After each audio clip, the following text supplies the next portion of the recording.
नमस्कार. आज आपण मँगो मिल्कशेक कसा करायचा त्याची रेसिपी बघत आहोत. घरच्या घरी मस्त शेक तयार होतो, अल्टिमेट टेस्टीचा. नक्की करून बघा. चला तर मग रेसिपीकडे वळूयात. यासाठी केशर आंबा घेतला आहे, 3 आंबे आहेत. हे छान मस्त कट करून घेऊयात. या प्रकारे कट करून घेतलं की आपला मिल्कशेक छान तयार होतो. मिक्सरमध्ये हे आंबे बारीक होण्यास मदत होती, मस्त बारीक होतात. या प्रकारे फोडी करून घेतल्या तर तुम्ही नक्की ट्राय करा. हे आंबे फ्रीजमध्ये असल्यामुळे थंड आहेत. थंड आंबेच घ्यायचे,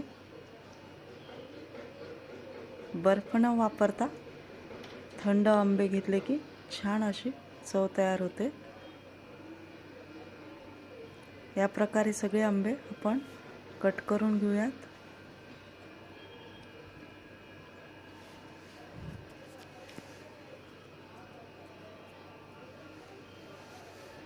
इथं कुठल्याही प्रकारचं मिल्कशेक तयार करायचा असला की फ्रूट्स थंड हवेत आणि अथवा तुम्ही बर्फही वापरू शकता. आता हे सगळे आंबे आपले कट करून झालेले आहेत. हे मिक्सरला घेऊयात.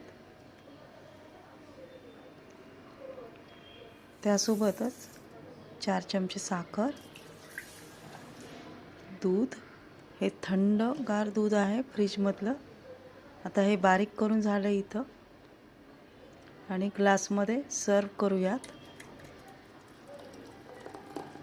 मस्त एन्जॉय करूयात थंडगार मिल्कशेक.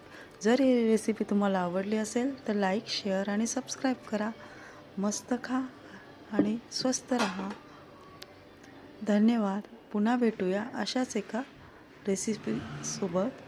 धन्यवाद.